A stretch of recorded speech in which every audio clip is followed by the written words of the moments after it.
welcome into This Week in Golf at Blue Rock Golf Course. I'm Matt Pitta, Director of Communication with Blue Rock Golf Course, and our PGA Pro, Nick Wiseman. Nick, good to see you today. Matt, always a pleasure. Edition number 2 of This Week in Golf at Blue Rock Golf Course. We've launched this program for some new content from Blue Rock here to talk about what's happening locally and what's happening in some of the pros, the LPGA, the PGA and LIV as well. And so we had a great kickoff program about a week ago when we did our first one. A lot of folks took a look at it and we're happy. So we're excited to be doing this throughout the summer. Plus you get to take a look at Blue Rock Golf Course, right? Absolutely. We get better than that, Nick, right? And you bring the sun, so let's keep doing it. Right, I know. Somehow we keep having great days to do our show here. So first of all, a quick thank you, Nick, to you and your team. We had our Blue Rock Social a couple days back from when we're putting this show together with the Cape Cod Chamber of Commerce. It's a yearly event we do here with members of the business community, and one of the more popular events the Cape Chamber does to kick off the summer. So we had a great time, great putting contest. That was your first time with that. You had fun with wonderful. It was a blast. And we awarded the blue jacket. We did. We that thing is prestigious, isn't it? If you haven't seen it, take a look at our social media on Facebook and Instagram, and you'll see what the blue jacket is all about, and you get a great trophy. Absolutely. Similar to one that you probably got in high school. Yeah, we joked that that there was the gold jacket from Happy Gilmore, there's the green jacket from Augusta, and there's the Blue Rock blue jacket.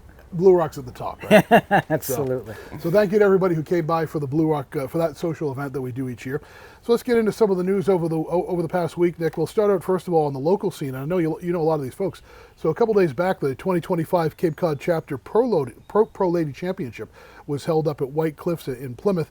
It's where PGA pros and amateurs get together. They partner on a great day to get some golf in. And leading the way in the one best ball of 4 gross competition was the team of Tom Toby from Sandwich Hollows and his amateur partners Diane Dulce, Gina DeLeo, and Patra Duankapot. I think I may have gotten that right. But anyway, yeah, you know these folks. Tell us a little bit about what this event is about. Yeah, so White Cliffs basically holds every year a pro lady tournament up there. Usually either in the beginning of July or the end of June. They always have a wonderful turnout for it, and it's a great opportunity for the pros to play with 3 different ladies. White Cliffs, as you know, is not exactly a par 3. It's not exactly a regulation size course with a little bit smaller holes. A couple of larger challenging courses actually, and wonderful views. And good on Tommy Toby. He's a heck of a golfer. I know he's been putting a lot of work into his game. Great to see him back on the leaderboard there. Now finishing in a tie for second at 61, the teams of Frank Legia. He's from the Cape Club, or the club at New Seabury, with Jacqueline Hennessy, Heidi Anastasios, and Pam Holler. You know some of these folks as well. Yeah, and Frank Legia, he's our he's actually on the board at the Cape Cod chapter level. He's our tournament coordinator, and he is a stick. He can play. I try to aspire my game to what he can do with the golf club. He's a very, very good player. So usually he's one of the guys that we try to beat up on the leaderboard there. Well, congratulations to everybody who played in that event up at White Cliffs, and we'll keep track of a lot of these local activities, a lot of local tournaments as well throughout the summer. So over the weekend, interesting tournament in the PGA. They were at the Rocket Classic in Detroit, and Aldrich Potgieter, he's 20 years old, Nick, and he pulled out a win. Yeah. First of all, when you're 20 and you win an event, where do you go from here, right? Absolutely. Only up. But you said he's got a bit of an interesting swing. Yeah, so one of the things that we teach here at the Academy, we teach people based off of their biomechanics, based off of what their body can do. And if you actually look at his swing, at Aldrich's swing, he's what we call a right-posted understyle golfer. Now, as we know, he's a long ball hitter. He can hit a country mile. And what right-posted means, he loads into his right side, more like a slap shot. J.B. Holmes, Lydia Ko, these people, you could put up to about 100% of the weight right on that backside. It can be a little harder to control rights and lefts because there's a little bit more lateral motion, but when the timing is on, just like it was for him, it means there's a lot of power in that swing. He's also what we call an understyle golfer. Very strong, very on top left hand, very underneath right hand, which means he has to rotate a lot in his swing. Now that's going to mean the club will open and close. He's going to release the club a little bit more than most. Again, not the easiest swing in the world to time up, but when it's on, it's on. So my guess, and this is just an assumption on my part, is that when he's going to be getting the timing, he's going to be on that leaderboard, he's going to be doing a lot of good things. But you won't see him every single week. That's just a guess on my part. So is that considered a more of an unconventional type swing, number one? If it is, Does it make it difficult for more maybe long-term success, or as you said, you probably won't see him doing that every week out there, right? Yeah, I wouldn't say it's unconventional. I mean, every swing is unconventional. Jim Furyk was unconventional, right? And he shot below 60 before. So it's all based off of the human body and what your body wants to do. That's his natural motion, right? So if he did it any other way, he would actually be a little bit more erratic in his swing. But some motions are a little easier to time up than others. People who, like a Ben Hogan, for example, who had the hand a little bit more on top. Well, there's a little less release, a little bit less timing there. Somebody also like Hogan, who's a little bit more on the left side, there's a little less lateral motion. It just means they do it in a different way. He's going to be, he's going to be in probably a name to look out for quite a bit. Like you said, he's so young and he's so incredibly powerful. And when he has that timing, boy, look out. He's going to be fun to watch. 20 years old, when you win a PGA event, what kind of pressure does that put on you as a player? Because now, anytime he's playing, people are going to say, well, he won when he was 20. Yeah. And there's going to be pressure to keep winning from Yeah. 20 years on. What kind of pressure is on? You know what? Sometimes when you're young like that, and everything is happening in a whirlwind, sometimes maybe you don't feel that pressure. I'm not quite sure. I can tell you, if you feel too much pressure after a while, you might turn into a teacher like myself, or turn into a PGA professional. But at the end of the day, I mean, good on him. The sky's the limit. I would say that after a while, I mean, the more you win, they talk about winning and winning and winning, and that sometimes it can be addictive, and sometimes it can force you to do some weird things. I'm thinking of John Candy in Cool Runnings, right? Yes. Of having to cheat because he just couldn't get enough of that win. Everyone's a little different in the mentality of how they go through that game. I hope he keeps enjoying it though, because he looks like he's having a lot of fun out there. Staying with the men for a minute, over in the LIV over the weekend, on a challenging course in the Texas heat, of course, this time of year, was a pair of Lone Stars who hoisted trophies at LIV over the weekend. The Crushers GC, captained by Dallas area resident Bryson DeChambeau, won its third consecutive tournament in commanding fashion, an 11-shot victory. So good for them. But my question to you this week, Nick, is LIV and PGA, they're going to get on the same page at some point, and what are your thoughts about LIV? Boy, we hope so. What I can tell you is that the argument, the discrepancy, whatever you want to call it, between LIV and PGA Tour, it's affecting the game, right? So it's affecting not only the tour and what we see and how we view professionals, but it's affecting how people view the sport in itself. And at the end of the day... In a bad way. In a bad way, yeah, in a bad way. At the end of the day, let's hope they come up with some kind of merger. Let's hope that it's fair for all players around. I don't know what the answer is. I'm certainly not smart enough to make that contract and to make that deal and figure it out. But I think it would be good for all of golf if they figure out a solution here. Some people say that the LIV style has added to, or brought some younger people to golf. What are your thoughts? I mean, some people think it's also just kind of like a circus too, what they do with LIV, The golf purists don't like it. Yeah, the golf purist is going to want, they're going to want to have the players earn their keep, right? And there's something to be said for players that they put their money on the line, they put their time on the line, and they earn their keep. Obviously, that doesn't necessarily happen with LIV. However, I do like the new stuff. I do like, the aspect of team golf. I do think that the aspect of team golf could bring out just I mean, again, our goal as PGA professionals to grow the game. Does this entice some younger groups that are, that are used to team sports like baseball and hockey and and soccer and football and whatnot?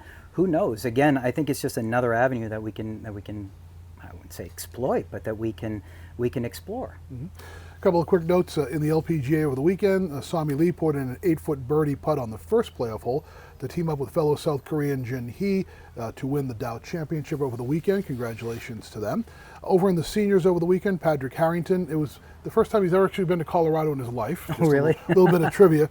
But the 53-year-old Irishman in there for the first time battled the East Coast at the Broadmoor and the tricky elevation calculations as he won his second U.S. Senior Open title. Could some of the seniors like Patrick Harrington still really, could they compete on the regular tour? And at what point do they make the decision that they're going to just focus on the senior tour?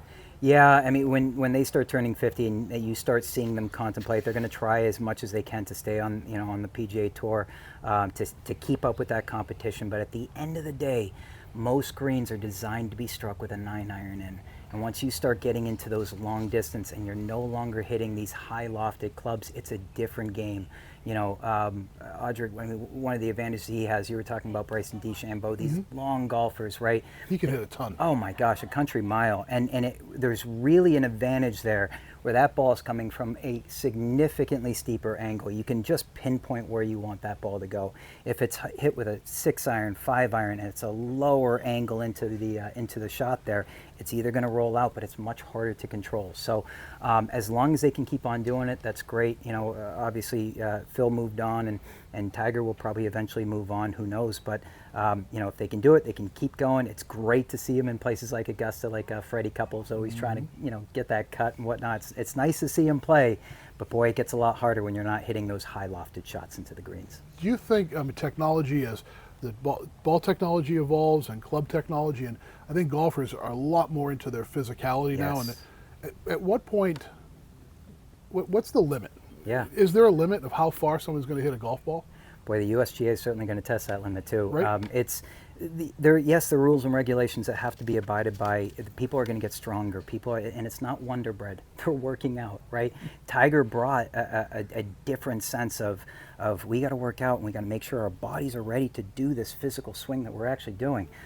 You know, I say to a lot of my students, you know, despite John Daly's best efforts, we're athletes too at the end of the day. So, you know, they're working out more. The technology of the clubs are making the ball go farther. We're creating different spin rates, different ball speeds at the end of the day. What you spoke about, what they do to that golf ball, right, makes it go farther, makes it spin the way we want to spin. Now, golf course designers are going to try to compensate for that and make longer and longer courses and have, you know, trickier greens and things like that. And we can start to protect the greens and make it harder, i.e. Oakmont, right?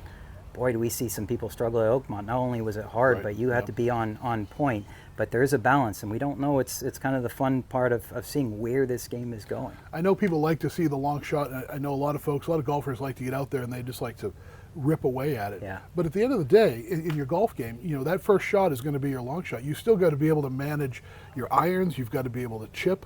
And you're actually, over the course of a tournament, you're doing more of that than driving. Absolutely. You're driving 18 times. Yeah. Other than that, you're on a shorter game. If that, right? If that, if you're on a par 3.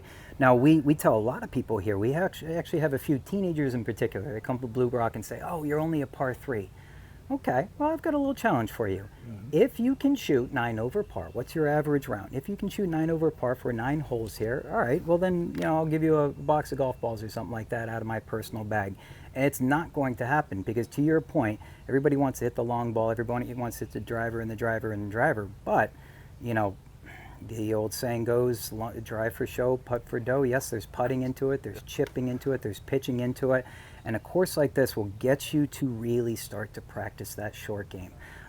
You know, don't quote me on the numbers here, but something along the lines of, you know, 63 or 60-something% of the game is 60 yards and in. So once you start honing in your putters, your chippers, your pitchers around the game, then you can start working the game longer. To your point, I mean, do you hit 18 drivers? Maybe not even 18, maybe 16, maybe 15, right? That's all you hit, as opposed to at least 2 putts every hole. Right. Nick, we're just about out of time, but we want to talk a little bit about this week. As people watching us, this is 4th of July week here on Cape Cod, one of our biggest weeks of the year. It's a big golfing week. So people want to get out, they want to golf, they want to go crazy this week, but you have some advice for the golfer in terms of getting out this week, getting ready to come here to Blue Rock this weekend, etc.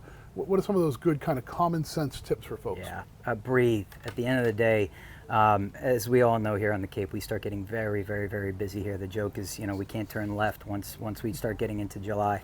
And it probably took you a little extra longer to get to that golf course, which means when you get to the golf course and you're playing, breathe, take your time. If it's a little bit longer, we know nobody wants a long golf game. I'm not saying let's advocate for 5 hours, 6 hours of golf, but enjoy yourself out there, right? You're not working, have a good time, relax, drink your water, eat your snacks, all that stuff. Enjoy the people that you're out with, and just enjoy, you know, basically partaking into a sporting activity with your friends. And we encourage people to make your tee times early. We're going to be very busy this weekend at Blue Rock Golf Course. You can make your tee times 24/7. If you wake up at 2 in the morning, like, I got to go golfing this weekend, BlueRockGolfCourse.com, everything you need to know. Also check out all of our lesson and clinics offerings as well here at Blue Rock, and we hope everyone has a great holiday week coming up for 4th of July here on the Cape. Nick Wiseman is our PGA professional here at Blue Rock Golf Course. Nick, as always, thanks for show number 2. We're having fun already. Happy 4th of July. Great. I'm Matt Pitta with the Davenport Companies and Blue Rock Golf Course. This is This Week in Golf at Blue Rock Golf Course.